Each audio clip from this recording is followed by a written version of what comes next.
Hey, James. Thank you so much for coming on Let Me Talk podcast today. Hello, thank you for having me. How's Pleasure. your day been? Day's been good. I was at Officeworks where I had to wait. What's wrong with Officeworks? They need more staff Oh, I hate it. at I think they do. Officeworks. Definitely, You definitely. can never, they've got everything except service. Yeah. Service is missing. I feel like that's just where it is everywhere now, though. Officeworks is the worst. Though. They're the worst, They honestly. are the worst because it's I've like got to say it. slow pace, and then if you have to wait for someone to print their stuff, you're waiting. There was one person longer. working and about 10 people in line waiting for the print and copy. Anyway, that's my beef out of the that's way. insane, That's what huh? I've been doing today. So it's good to be here. This is more fun. Yeah, bit of a break from Officeworks. Yeah, and that's the queue. right. It's terrible, but I feel like it's slowly becoming a like non-human working kind of society. We've got to get off the Officeworks pretty quickly. Yeah. But what's with the person they put at the front that greets you? There's a person that greets you. We don't need to be greeted. No. Go serve some people. There's a line of 20 people Yeah. and there's this, hello, welcome to... We don't need that. Just- do they have that in some still in Yeah. some stores? That's crazy. Yeah, That's oh, so g'day. random. I'm like, go and serve some people.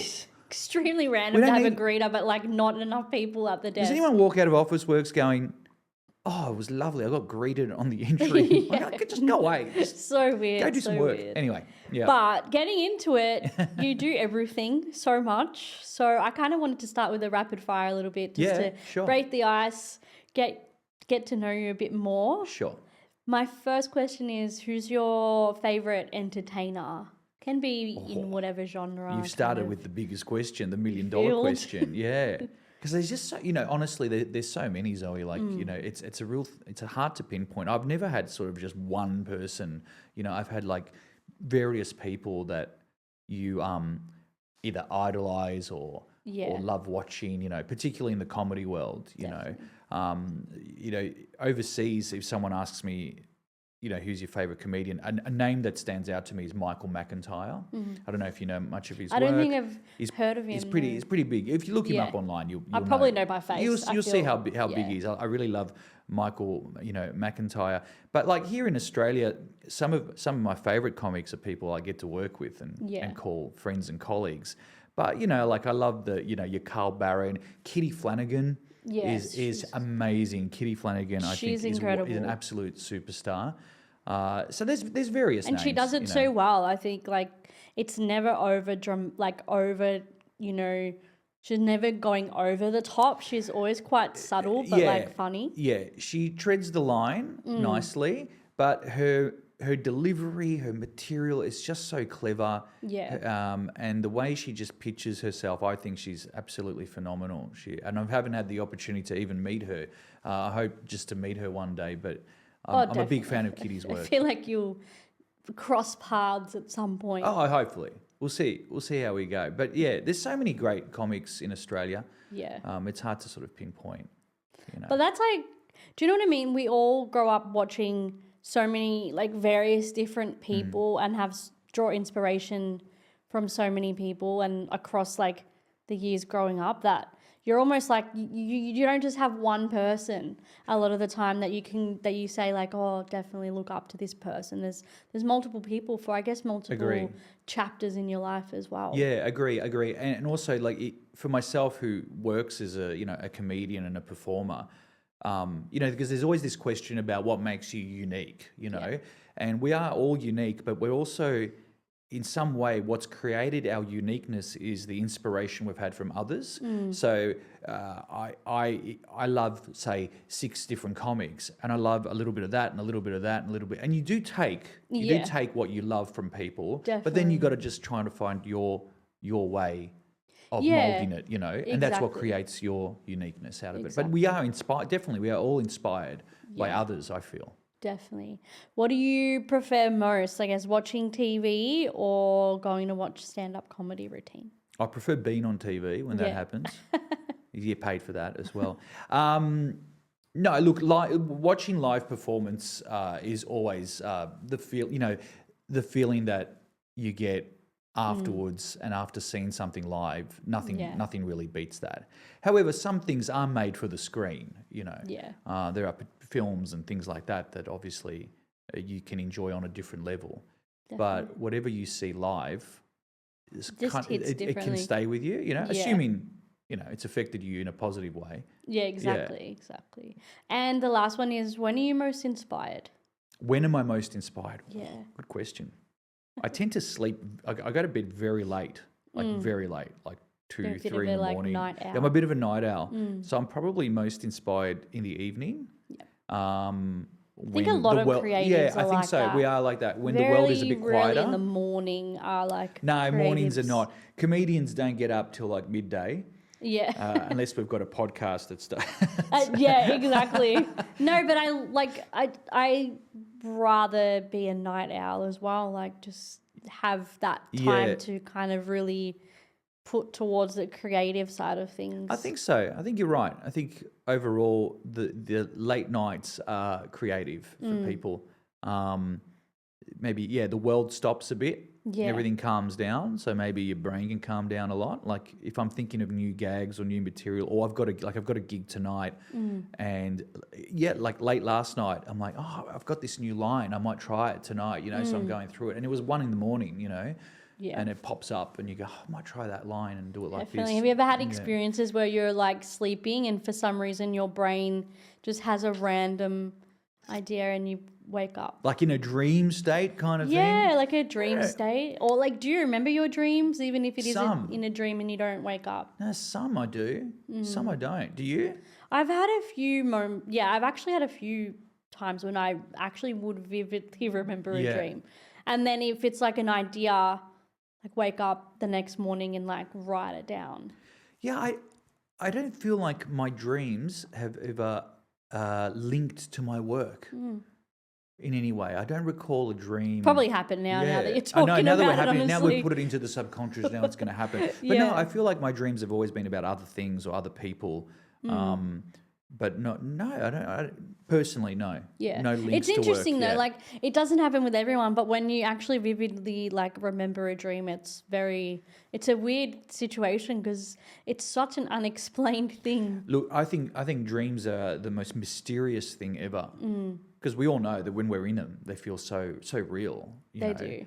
And sometimes you wake up going, how was that not real? Like I was right, Crazy. It's almost like just another it's form inexplainable. of It's just crazy. Yeah. manifestation as well. Like I think guess so. what your thoughts are during the day, it's Yeah. kind of all combining at night when And you're sleeping. representing itself in a different Exactly. The only thing I know about dreams from, I wouldn't say study, but just a bit of research is that you should don't worry about what was happening in the dream, but the feeling, the emotion behind the dream. And it's the emotion behind the dream is what the message is in your life, Yeah, exactly. rather than what was happening, because what's happening can be quite Yeah, it can be obscure, like and it can jump very doesn't make quickly. sense. Yeah, exactly. But whatever feeling you had, Mm. that's whatever the underlying emotion was. That's what to was key. concentrate on. Yeah, definitely.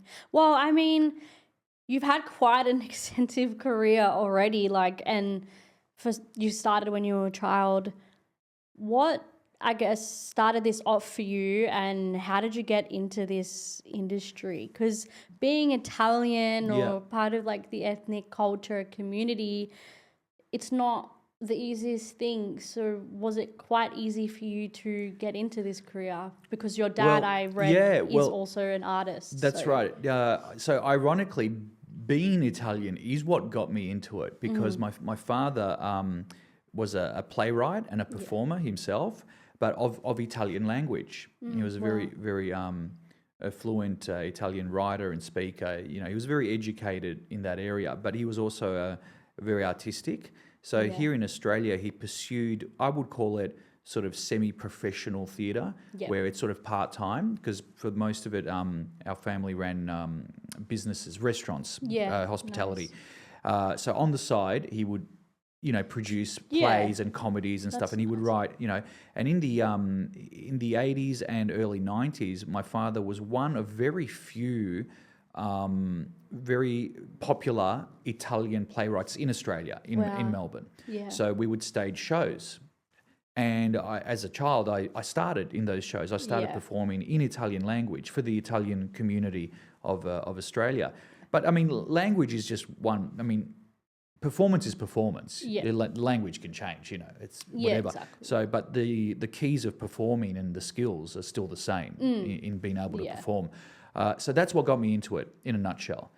Wow. So almost thrown into it, like before you could even kind of make the choice of yeah, wanting almost to be in it. almost, but I enjoyed it. Yeah. Like even as a child, I knew this was something I really loved to do. Didn't know as a child that it would be a career of any sort then, but it was something I really, really loved. Like there was always a gravitation towards doing something in performance, and I even remember, even in prep. So that's because I know we go all across Australia, but some like in Adelaide they don't call it prep; they call it reception. Weird. But anyway, prep, whatever's before grade 1 for you. In prep, on wet day timetables where it was raining, you couldn't go outside to play for lunchtime. Inside our classroom, they had 2 big like rubbish bins of old clothes, like secondhand clothes. Yeah.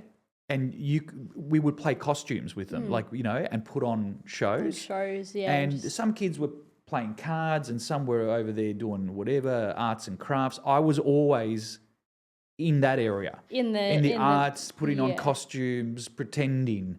So I knew from a young age that that's kind of there was something and a lot there of it for doesn't me, stick. But I guess do you feel like it stuck more for you because your dad was in it and you were able to?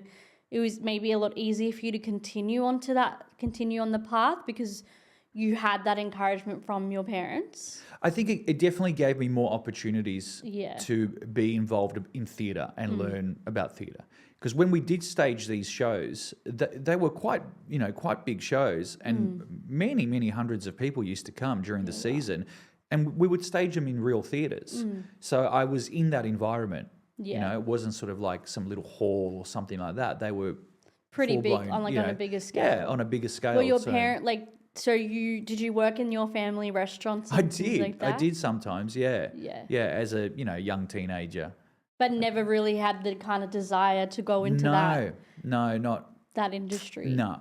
Which is crazy, because a lot of the Can't cook. artists and all that though, it's like hospitality is that side gig and yeah, waitering. Yeah, waitering common, but I guess you had that opportunity to do it at your family's kind of establishment. So it's like a lot easier to go in and out and do and pursue your passions whilst also working at a family establishment. Yeah, definitely. And also I've got a lot of friends who own hospitality businesses, restaurants, cafes, things like that. And it's not easy. It's just as hard as getting an acting job.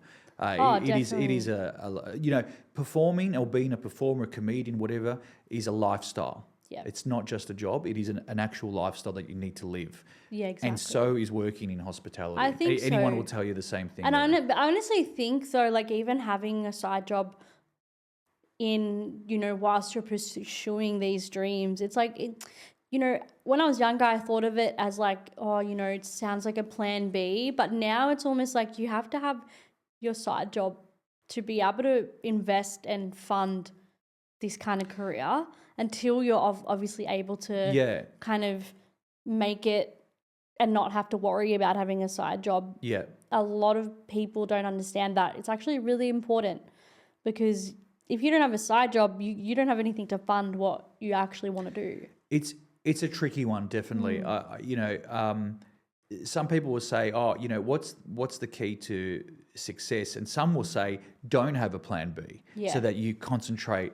Definitely. But at the reality is we need money to survive. Exactly. And in the arts, sometimes that's just not there, or it takes a long time to establish yourself in order to survive just from the arts. Definitely. I've been lucky enough to have done it for many years now.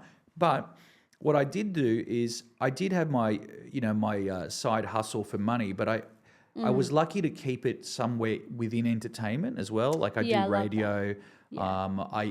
Back in I used to crew, for people where I wanted to be in front of the camera, not behind the camera. Yeah. But I took jobs on crew. Definitely. And you know what? That is you're still on set. I was a theatre tech for a while. You're still on set. So you're still around that environment. Correct. And I think you're still learning important. And still, and you're still making your money. You're not doing exactly what you want to, you love to do, but you're in that world. You're in that world. And if you can stay in the world, I think that's great. I think it's, honestly, like that's the best when you get to stay in the world being Yeah. there like full time. Yeah. And it's not easy. yeah. I'm not by any it's definitely not easy, but it's like it's possible. Yeah.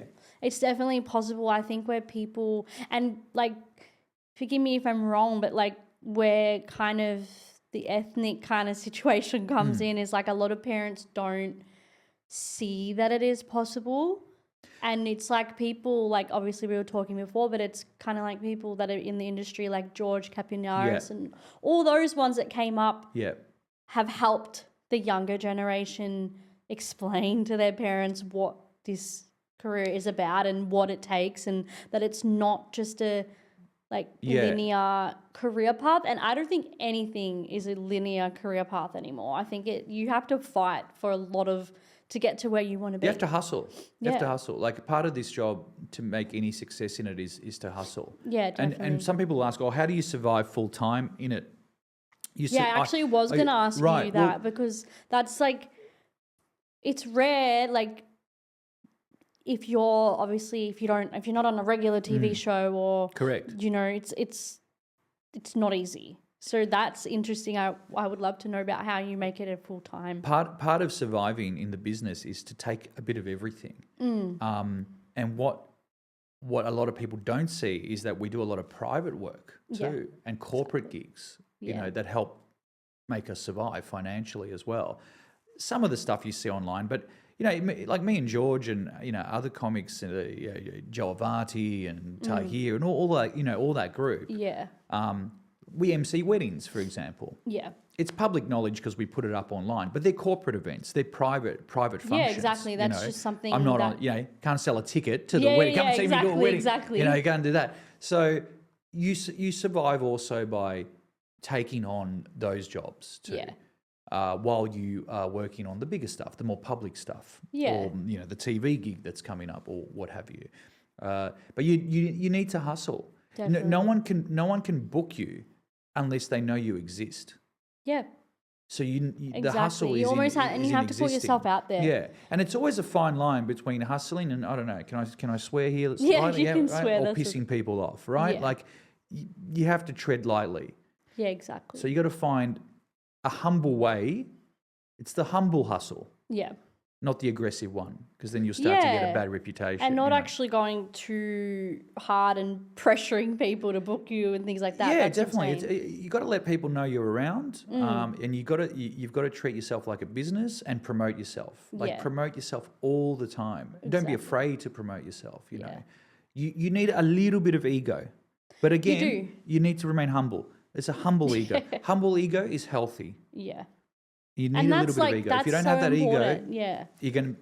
And I think working with others, collaborating with others is super important. Like just getting out there and meeting new people, building a community, because they're only just going to help you in the long run as well, and help you get jobs and connect you with people that probably wouldn't know if you didn't reach out. I totally agree. I think collaboration is fantastic. I think it does have to align with you as well. Exactly. I don't think all collaborations work. I think they do need some sort of, chemistry, a bit of a niche or chemistry. Yeah. But there are definitely many people out there you can collaborate with and find common ground and share each other's audiences as well. And your audiences will grow from that too. You started off as a theatre actor, obviously with your dad's like projects and things like that.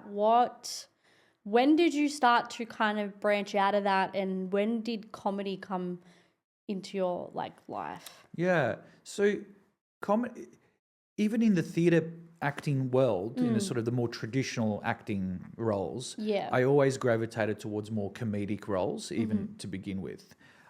Mind you, I do love a drama role when it comes up. Yeah. All comedians love a bit of drama. Definitely. I feel like you need not that, just in their personal difference. life, but actually on stage as well. But we do love a bit of drama. And funnily enough, some of the best Hollywood comedians, when they did a dramatic role, they were absolutely phenomenal. Incredible. Like a Robin Williams, because if you can do comedy, you can do drama. Correct. If you can do comedy. Whereas if you do drama, you can't always do comedy. Yes, that is. Where did you hear that? That is very true. I mean, the acting training that you get, and that's the thing. It's more so because comedy's harder. Oh, You know, 100% if you can do harder. comedy, I keep hitting your mic. Sorry, I hope it's not making too The much noise. technique, there's a technique there. Yeah. If you don't get that technique, it's very hard to kind of Yeah. So you can have find the brilliant joke. dramatic actors, Yeah. not great at comedy. Exactly. But more so than not, a great comedian or comedy actor great at can drama. pull off a great drama role as yeah, well. I honestly don't think I've seen So- any comedic actors that haven't been able to do drama pretty well. Like I've not really spotted anyone yet. Yeah. Yeah. So that's very true. But now I've lost my train of thought because I like going off into No, different that's directions. okay. So We were talking originally. I think it's like the theatre. From theatre to comedy. Yeah, Yeah, that's yeah. right. So I started off doing more comedic roles, even as a traditional actor, and then as I sort of got older, like into my early adulthood, I was asked to do like a solo performance Okay, wow. by a company. Like on an open mic night or? No, it was like a corporate event. Oh, okay, yeah. And it was Italian skewed because they knew me from the Italian community. Yeah. And they said, like a funny solo performance. So I put together this solo performance and I did it and it went well. Obviously not as well as these days. I've had a lot more experience, but it went well for what I did. But I didn't realize I was doing stand-up comedy. That's what I was essentially doing was gags and stand-up comedy. Yeah. And then, it just from one to another to another to another, and as the saying Do you do goes. like traditional kind of stand-up comedy courses? Did you do any of that? Or was it kind of just like from that corporate event you were just thrown in to the deep end a little bit? Yeah, I mean, I worked my way through it, you know, and I'm still working. Like we never stop learning. Yeah, You know, exactly. I get to meet new comedians, every day and work with them, and I always stay around for the show to watch them, because you learn, you pick up on what they do, and how to better yourself as well on stage. But so I did that performance, and give me the question again. Did you? I'm loving this chat. I'm losing my track of No, thought. that's okay. Man, even I'm forgetting it now. But like, did you go through like any, courses. traditional training the or courses, courses? sorry, Or were you just kind of thrown into the deep end from that corporate There's not event? too many courses out there. Yeah. There's a few. There's a few that sort of teach you stand-up comedy and stuff. But I didn't really do any major course. I did complete a 2-year diploma of arts in theatre as a theatre maker. But that wasn't specific to stand-up comedy at all, No, I just kept doing shows. I just kept going from gig to gig. And I was lucky enough, to, in the last 10 or so years, to work with some prominent people. Yeah, wow. And I think that's how you learn, But I Definitely. also think that with stand-up comedy, and there is a spectrum of stand-up comedians in terms of, who are stronger and who are weaker. But that's necessarily just up to the punter to decide. Yeah, Because it's so subjective. 100%. Like what makes you laugh may not make me laugh, vice versa. It is subjective. And also, like, everyone's humor is different. Correct, Everyone sees that, like, certain jokes, like, some people might be offended by certain jokes and then other people might find that really funny. So you can never please an entire audience. Yeah. It's very hard to. That's right. And that's the same in acting and whatever Of performance course, you're doing. all arts, very I subjective. think arts and food, very subjective. Yeah. It's based on taste. Yeah. Both of them, Exactly. for you. But as you do more shows, you gain an audience, and then you feel it. Like when you go out there, you feel it and go, okay, 9 out of 10 shows are going well. There's something here. I've got something here. Yeah. And you sort of get a little bit better at it and a little bit better at it until you get very comfortable. Yeah. At going out there and delivering your material and doing Do gags. you remember your first performance aside from the corporate one, like your first stand-up in front of an audience? My first professional stand-up performance, what I consider my first professional stand-up performance, was for Joe Avati. Oh, yeah. He called me in to do 14 years ago, I think now, 12 years ago, 14 years ago, to do like a 15-minute opener for him at a show. Joe's pretty, huge, like but he's always been huge. He's been Yeah. big name. And And I did it. And the great thing was that it was a Joe Avati show, so there was like 600 people already. Yeah, which you know, is most amazing. people start out in little clubs and bars and things like that. Yeah, and so I got a chance to just just go 600 out people to straight 600 up. people, which is Yeah. fantastic.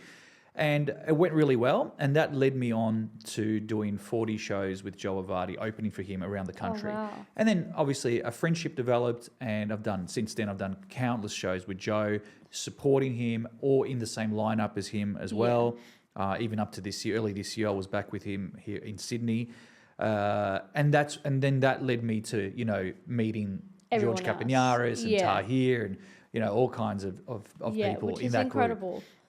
So I do remember that first one, and it went well. But looking back now, I'm like, yeah, it did go well, and the laughs were there. But geez, I'm a lot stronger now than that Yeah, for 15 minutes sure. that And I you had. almost just Even keep a going. quality of material and quality of jokes. Do you I'm like, write oh. your jokes and things like that, or are you just someone that doesn't necessarily need to write it down? You've kind of got it. No, I do write. Yeah, no, Yeah. definitely, I do write.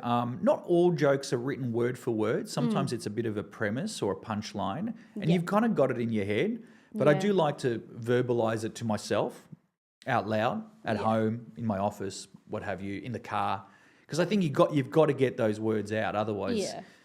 look, some things can happen off the cuff on stage, but that's more riffing or chatting with your audience and things like that. But Are if you you're trying someone to who do a joke, involves the audience a lot, or not a lot. Yeah. Not a lot.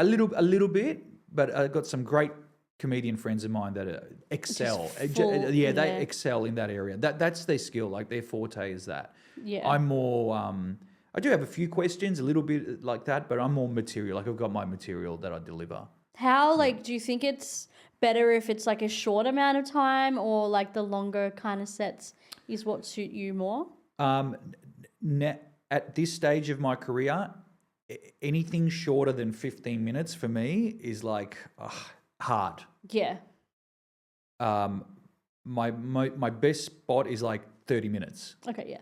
That sounds like But pretty good time. If I do a solo show, it's a Yeah. 90-minute show. That's insane. You though. know? Do you have how did you build jokes enough for that amount of duration of time? Just accumulation over the years. accumulation. Yeah. And then when you put together your own big show, you take the best Yeah. of everything. all the stuff that you've done and write new material as well. Yeah. But I also play characters too. So I've got my Maria character, Mm. which is well loved online, and she's been around. Like I've been playing her for 15 years. Some people Yeah. don't know that, because there are other groups out there that do characters and stuff. There's lots of us now that do it, but Yeah. but I've had my character for 15 years, and I do stand up with the character as well. Yeah. Did you did you do character acting training and all those kinds I of did things? actually, yeah. That was Yeah. part of my diploma. We had character work. Yeah, because I Yeah. feel like that's such a different technique as well. Like being able to build a like comedy character and have that character acting training behind you. Yeah, like you need that definitely, as because well. depending on how stereotypical or how absurd the character is, it changes your performance. Yeah. Even just costume immediately changes you. Yeah, and you kind of just sink into the character straight away. Yeah. It's funny because when sometimes I'll do an interview and people go, "Oh, can you give us a little bit of Maria, the Maria Papagallo character that I Yeah. do?" And I'm like, you know what? It's really hard. Without the costume, It's hard. it's really hard because I feel odd doing Yeah. it. Like I can do the voice, but I feel But you need the full there's thing. something not right Yeah, because exactly. you need the full outfit. Definitely. Because it makes a difference. It's just like if, someone's an actor on TV, they have their character, but their character's quite unique, quite different. Yeah. It's very hard for them to just sink into the character Yeah. just in normal life or in an interview Yeah, if someone asks. yeah, It's correct. like, I need that costume. I need those certain things to be That's already right. in me to be able to just randomly To deliver it in a public Yeah, sense, yeah. So and you need to be in that energy as well, because I feel Yeah. like I would assume that before a show you're not just, sitting around. We're having You're dinner. almost like, we're waiting. We're ordering food up. That's yeah. the best part of But the if you're in show. the costume, like you're probably No. already kind of trying to I'll get into that So mood. I'll give you this example off the back of what you're saying, Zoe. So after a show, sometimes I've had to do meet and greet in character, Yeah, it's wow. still in the costume. Yeah. And I'm speaking to people, even though the show's done, Mm. I'm speaking to people in character because you can't help it. You can't Yeah. drop it. No. And if you drop it, imagine me dressed up as the It woman loses and then that go, whole... oh, yeah, I'll take a photo. Yeah, it just, and it actually is bad for your audience too because Yeah. they're approaching you as the character. They want the character Yeah, still, even though exactly. it's off show. So you have to They keep, want that experience, and then if you're you kind of have to going keep in it and up. out... Yeah. Yeah, it's kind of really good, like... And I assume it helps you with just, like, your normal, like, acting on TV and things like that as well. It's probably quite easy for you to stay in character. Well, staying in character is just part of a performer's skill, really. Yeah. That, you've got to be able to do it. You don't want too many bloopers, otherwise you get fired. Yeah, So, exactly. yeah. But then also, how do you find it easy to decompress and come out of your character once you're at home or finishing the day? Yeah, with comedy I do. Yeah, Yeah. definitely. With comedy, because it's generally light and fun. It's easy. Yeah, it's easier. However, you're still on a high. Yeah. Getting off the back of a great show, you're on a high for many hours afterwards. It is one of the most extraordinary feelings Definitely. to be able to be a performer to a few hundred people, a few thousand people, and come off the back of a great show and know that, like it's a real privilege that to have, a group of people watch you Yeah. or pay to see you. It's definitely, it would be like such a good feeling. It's like such a weird thing, but also a really good feeling when you It's a great sell out a feeling. show Yeah. or, there's people that are interested in watching and paying for, like, putting their money. And It's a very special job, yeah. and it leaves people with hopefully a memory, of something, and when it does, because you bump into audience members at another show or wherever, and they're like, "Oh, I remember I saw you. I came to so and so, or I saw you in this show. I saw you in that show," and you can see how much joy they had from it. Yeah, definitely. So it is a very special job to bring joy to people, but again, realistically subjective, because out of 100 people, there might be a portion that went, I gave it a go. You're not for me. Yeah. Fair enough. That's fair enough. Like you can't but there's going to be some... be angry about it. That's the way it is. exactly. I mean, I go to see comics as well that I don't dig. Yeah. I go, just didn't find anything funny in it for myself. That's all. Yeah, exactly. That's just the reality of it. You need to accept it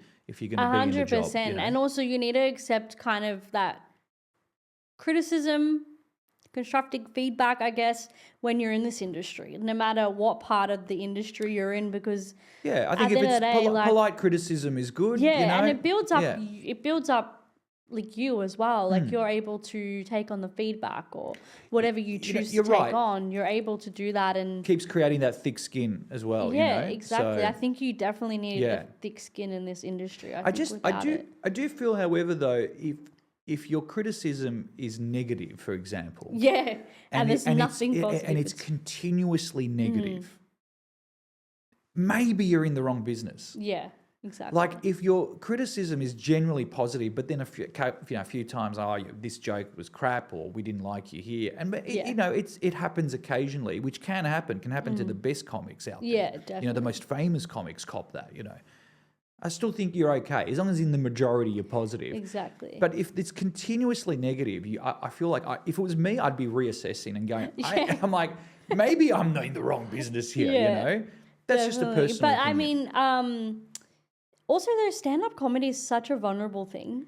Yeah. Do you find it very, when you first started, I guess maybe that it was so confronting, like you're almost like on stage, you need to make people, like the aim, I guess, is to make people laugh and enjoy their time. Yeah. Did you find it a very vulnerable thing to do compared, I guess, being behind a camera and someone being able to say, cut, do that again, whereas comedy, you can't. There's no stand-up safety comedy, blanket. You can't do it, yeah. There's no safety blanket in stand-up comedy. As opposed to even sketch comedy. Me and George are on tour at the moment, George Capignaris, and we do a couple of sketches. But because we're together, we support each other, there's a backup there. There's someone there to there's feed always off. there. Yeah. Lucky, we're pretty lucky. The sketches are hitting quite well and are making people laugh. So it's not like we're desperate to save each other. But there is that you've got someone to back you. you know. Yeah. But in stand-up, it is just you and the mic. And the true essence, the traditional form of being a true comedian is a stand-up comedian. Is Yeah. a one person, one mic. That's it. Exactly. And then, of course, comedy branches, character comedy, sketch comedy, all that sort of stuff comes under the umbrella of But comedy. yeah, but it is like a vulnerable place to be in, like to be a definitely. comic or a comedian, that means one person, one mic, you know? And with no safety blanket, when a joke flops and you've got 200 people that are just staring at you blankly. Yeah, that's insane. And it's happened to all of us, you know. Yeah. So you got to learn about recovery. You got to learn how to move on quickly. Definitely. And if you're going to be thrown off by every time a joke might flop, yeah, it might not be for you, you know. Yeah. So almost like reassess that and figure out, because it's a hard thing to do. It's not easy to do comedy at all, but stand-up comedy, I just feel like it's at an extra level of like, you have to be very sure of it's yourself a very hard as well. skill, to know how to do. Quite And you secure within yourself, where Yeah. you're not going to freak out if someone doesn't laugh at you. That's right. That's right. Yeah. And you're always learning new ways to present yourself, and have that thick skin. You know, when that does happen. Definitely. And again, if it's happening, if it happens occasionally, I wouldn't be worried. Yeah. You know, because that's going to happen. You might have an off night. You might have an off audience. There might be other distractions. You know, there's all kinds of things that come into play when you're on stage by yourself. And that all accounts as well. Definitely. I've read some of your TV credits, and I was really interested to talk about Fat Pizza, because obviously that took on a world of its own. Yeah. But what was your experience like on Fat Pizza, and how did you, I guess, get the role? And so with Fat Pizza, I was involved in the last seasons of Fat Pizza, the ones that came back after 20 years. Yeah, wow. So Fat Pizza became an iconic show in Australia, originating on SBS. Yeah. That's where they used to show it. I was about 18 when it was started. Yeah. And I remember calling my agent and saying, I felt like I could be on it. Yeah, I could be on it, as did many other ethnic actors, of course, at the time. We all wanted to be on Fat Pizza. But I called my agent and I said, is there any auditions and roles? And I remember she said, look, nothing's come through, but also because they're in Sydney, they're casting mainly in Sydney. Unless it's like a really big role. They're casting mainly. Even big parts, they're casting in Sydney. Yeah, exactly. Nothing ever came of it. But I always loved the show, you know, because it appealed to that demographic as well. And it was cheeky and it was absurd and all that sort of stuff. It was just fun. And then I pursued my career. 20 years down the track, I got talking with Paul Fennick, who's the creator of Fat Pizza, online actually. And I remember, I'd already built up quite a, an extensive catalogue of work. So I had something to present, you know. Yeah, exactly. And I was already doing stand-up comedy in the ethnic scene and all of that. So I had something to present. Yeah, it was a part of your your profile, like your niche and everything that Correct. you were doing already. I now had tangible stuff, you know. Definitely. So I heard in the media that he was bringing it back. He's bringing, new seasons of Fat Pizza after 20 years. Insane. So I just, the power of social media, I got to him and I said, look, I'd love to introduce myself. This is who I am. Here's my material. And it just worked out that he had, look, I've got a role for you. Yeah. And in the first, so I did 2 seasons of Fat Pizza.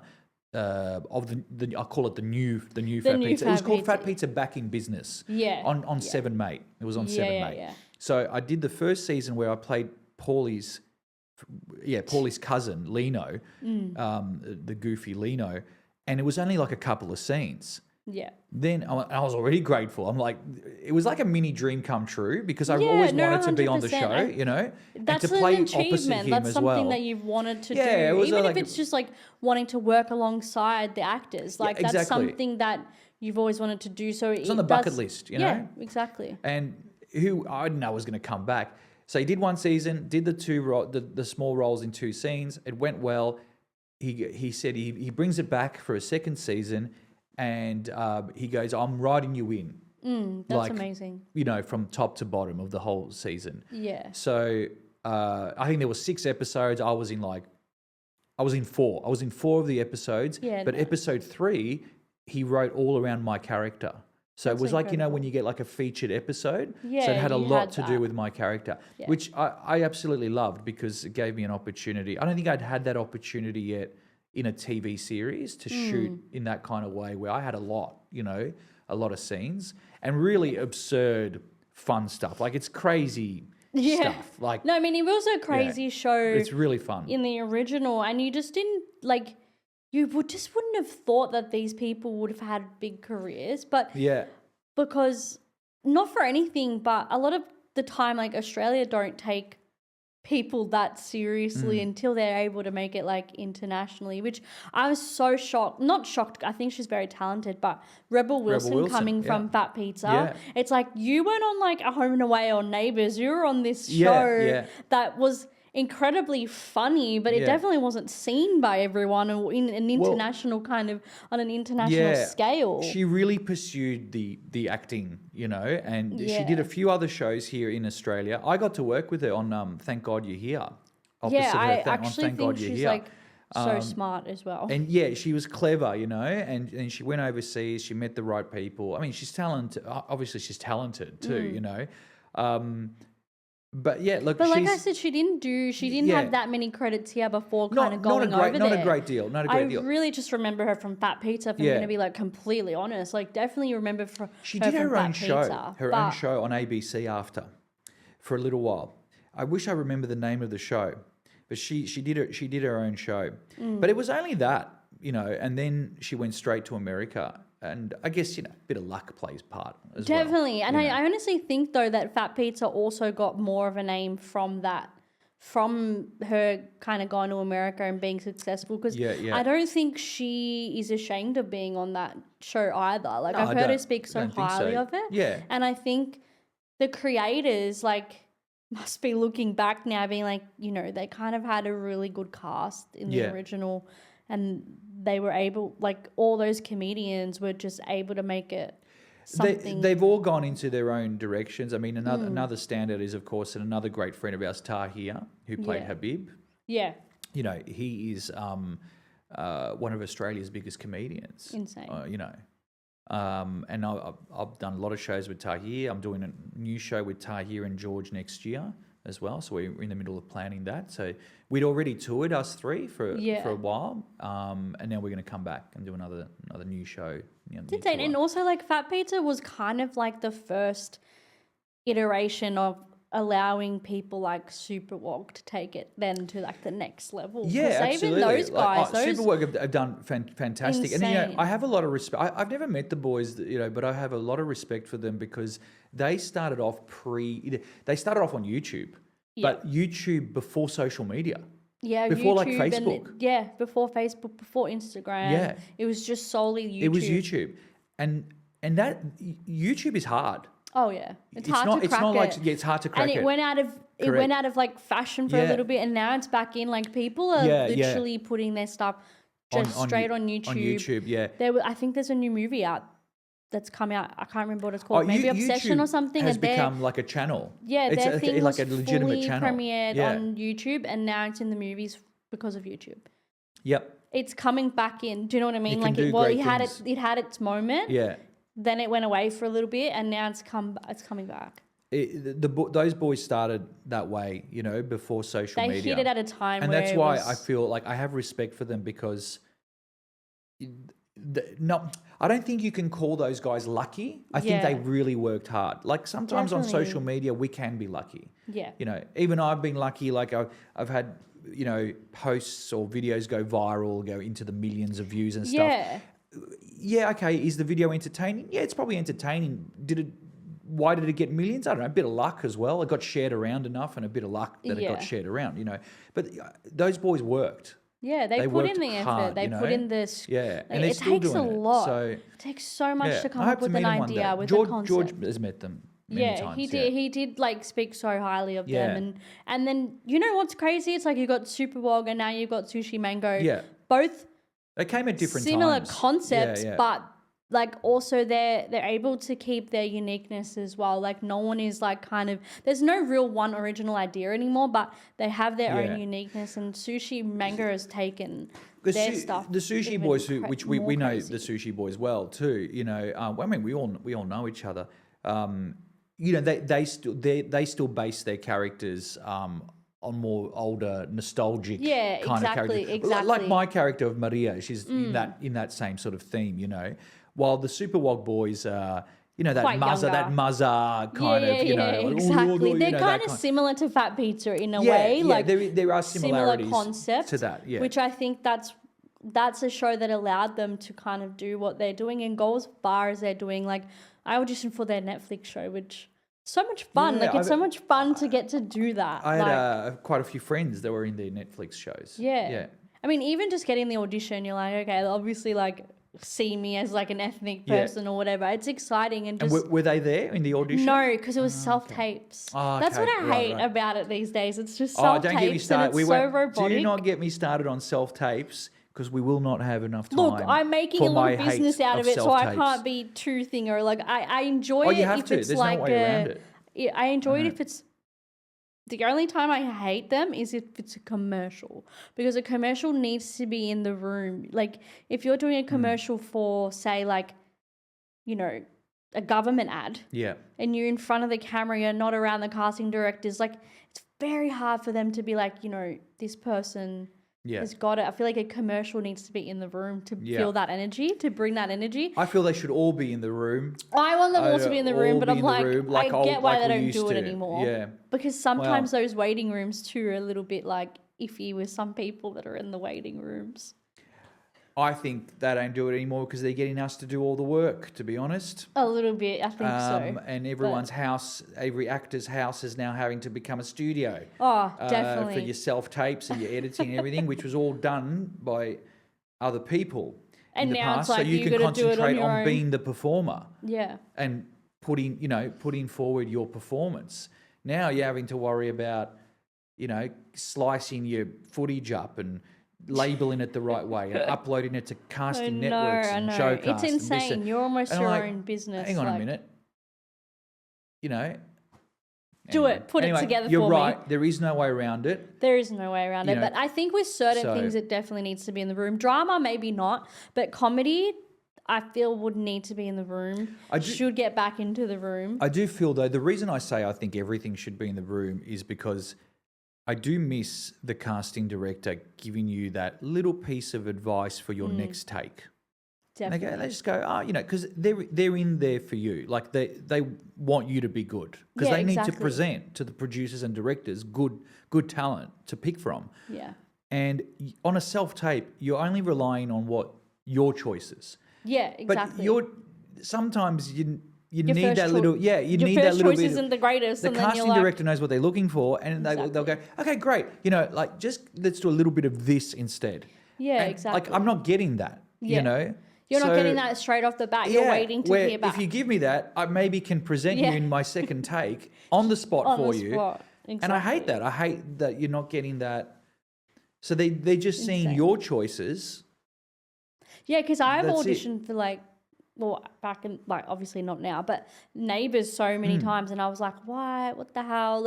And Was that with Thea McLeod? yes, yeah. And for so long, I'm like, I don't understand. Like Thea, you do the workshops or whatever sometimes too. I hadn't seen Thea in about 4 years. Yeah. And the last time I did a workshop, and then she got me in to do auditions, a lot of auditions, and I'm like, what is going on?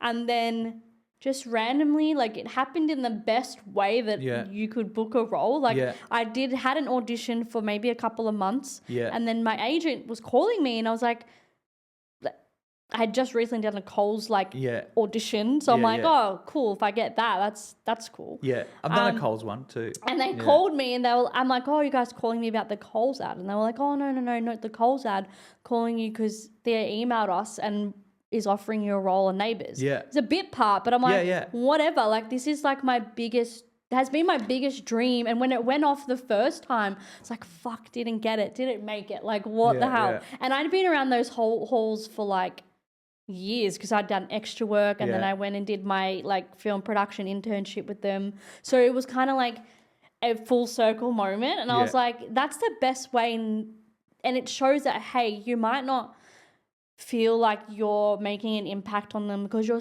like, you know, with self-tapes I was Yeah. saying you're sending it and you're not really hearing anything Yeah. back. You don't get that immediate feedback, so you're like, I don't know what's going on. I feel like you're just sending it, it's going into the Yeah, abyss yeah. and you're not hearing anything back.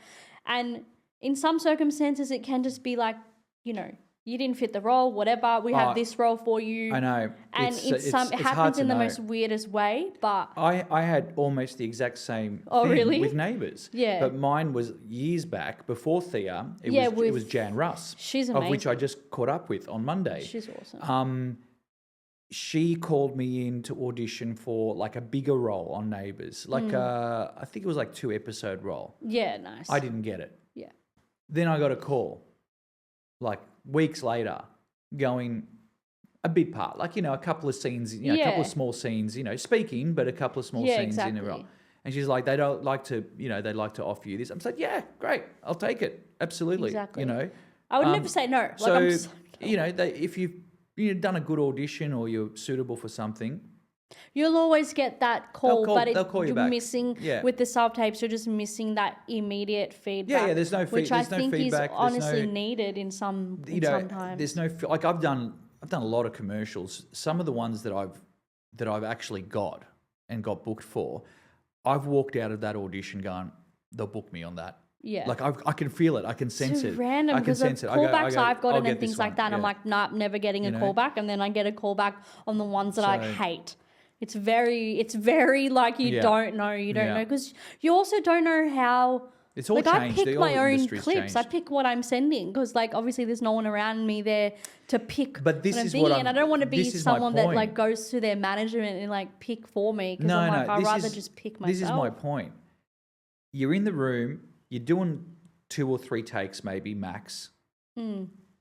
3 max probably, and they'll send the one Yeah. that they feel is the most powerful, the most valuable to the client or to the producer or Exactly. director. Exactly. And also the one where maybe they have given us a little bit of a push, advice. yeah, You know, something different. change this, do that, you know. And you're not getting that in the I know. self-tape, right? It's crazy. Yeah, anyway, look, You need, that's just you me. need I'm that. probably We'll bring just it old back. school. We need to Yeah, bring it back back. a little bit. Bring it back. Bring it back. Stop. Bring it We're not back. living in COVID days anymore, so you don't need to get us to Exactly. do self-tape. Just, they're not going to listen to us, but yeah. But bring it before back. we wrap it up, tell me a Yeah. bit about the show with George, Sure. and where people can watch it. If there's tickets still available. Yeah. There's tickets. Definitely tickets still available. Some shows are sold out. We're doing a show called Nonna and Yaya live on stage. I love it. It's a stand-up show. It's a sketch show. There's a bit of music. There's audience participation. It's a bit of a variety show. Yeah. There's stand-up both as ourselves, as us, and as our characters as well. And also when the characters come together, there's sketches and things like that. So Yeah, it's a really fun show. We're doing, we're on a 30-show tour. We're about 10 shows in so far. so like starting sort of. Yeah, sort of. I midway, mean, like little Feb, bit we started midway. in Feb in Adelaide. We were doing the Fringe there, which we did. Then we went to Adelaide again last weekend. So we're going all over the place. It's all a bit sporadic. It's not sort of like, here's Melbourne, here's Sydney. We're sort of going back and forward. Yeah. But there's plenty more shows, and it's really fun. And you can jump online if you type in Nonna and Yaya into Google, the shows all pop up because they're all Yeah. over the shop. So Nonna and Yaya into Google, I love that. and What they'll kind of show up. brought Yeah. you together to do this idea? Right. So, well, for starters, I've been working with George for like 10 years, but never as a duo, like not Yeah. just me and him. Yeah. We've always been like in a lineup of comics and stuff. But last year, there was, you know, these trends that happen online, these like memes and photos and things like that. Yeah. There was one, remember the one where you could turn yourself into like a Pixar? Yeah. The Like AI right? stuff. The AI, Yeah, right? yeah, The Pixar. crazy. So we got our characters, the Yaya and the Maria Nonna character, and we put them we put them together and we did the Pixar trend Yeah. and it animated them, I love that. right? And title it Pixar Nonna Yaya and the cartoon version of it. We put it up online on our socials for a bit of fun, like everybody was. This thing went nuts, like love it. like hundreds of comments. is this a real movie? Is this a real movie? Where can we see this? I'm like, it's not a real, it's a No, trend. it's just a It's joke. just a It's joke. funny. It's a Yeah, joke. yeah. That's it. Just They're like, an oh, I'd AI. love to see this. I'd love to see this. Well, neither George and I have the funds to put on a movie or make a Pixar movie. Yeah. But we thought, it's got a bit of traction, you know, as a brand. Yeah. So we used the image and we said, well, let's just do a stage show. Let's just do like a comedy show and use the characters as a strength Yeah. in the comedy shows and use that branding. So if you've seen our poster, Yeah, no, it's I the have. cartoon version. It's You know. insane. So But it's cool. Like yeah, that's pretty much how it happened. Yeah. And, you know, working with George as a duo, I remember seeing George in my early 20s. He was touring with Simon Palomares, another iconic member of Acropolis now. Yeah. And they were doing a show called Who Let the Wogs Out? I think I've heard of that. And yeah. a couple of others. They did many shows together, but one of them was called Who Let the Wogs Out? And I went to a club to see this show. And I was starting out in my career. And I Yeah. didn't know George, didn't meet him that night or anything like that. But I looked like that's the stuff I wanted to do. Yeah. And now, all these years later, I am doing it with It's George. insane. It's funny you how know, life manifests and what you get to do. Yeah, you just got to work at it and meet the right people and be around. I you think know, so. and like I said, like, you know, with Joe Avardi, I've done a lot of work, but that's just stand up. With George, we do our sketches, so I'm actually performing with this, George. You know, I'm this, acting, yeah. performing with George. You know, so It's like kind of Yeah. everything that you want to do, and you're able to do it with someone that you've yeah, idolized that's for a correct. while. Someone that I and I never like to make him feel old because he's not old. But I was really young when Acropolis Now was on. You know, like I was a young boy when Acropolis Now was on. But we loved that show, Yeah. and it represented a whole bunch of the. I think no ethnic matter community, what you know. age you are, of what age you've come into this industry, if you're Greek or Italian or whatever, even like Lebanese, whatever you are in the ethnic community, you know of Acropolis Now. You know of these guys. Absolutely. You know of Wogboy. Yeah. You know of everything. Yeah, yeah. And now it's just gonna. There's a whole that new generation watching it generation is as gonna well. know too, Yeah. and they're also gonna. They've also been brought up with a whole new Yeah. set of people as well, like Yeah. Super Wog. You know what I mean? Yeah. There's going to be that, and there's going to continue The- to be that amount of people. The thing about Acropolis Now and the new generation that's catching onto it or watching it, whether it's on YouTube or you can get on DVD and stuff like that, Yeah. right? Is that it was primetime television and it had to be family friendly, Yeah. and it's family friendly. Oh, So you definitely. can sit around with your young kids now, Yeah, and watch put it it and on, not have an issue. and watch it, and there's no issues. Yeah. Unlike, you know, Fat Pizza was a bit edgy and a bit Yeah, nudity Super and Wog's a sex little stuff bit and edgy, whatever, you know. but even You know, Super Wog's quite PG. It's not that bad. yeah, like they don't. Yes, if you break down Super Wog, there's not a lot of hardcore swearing. No. There's a little bit, but nothing. Yeah. Nothing too bad. There are some themes that are a little bit obscure, but Yeah. But look, in essence, like Acropolis Now can still be enjoyed with your family, Yeah, definitely.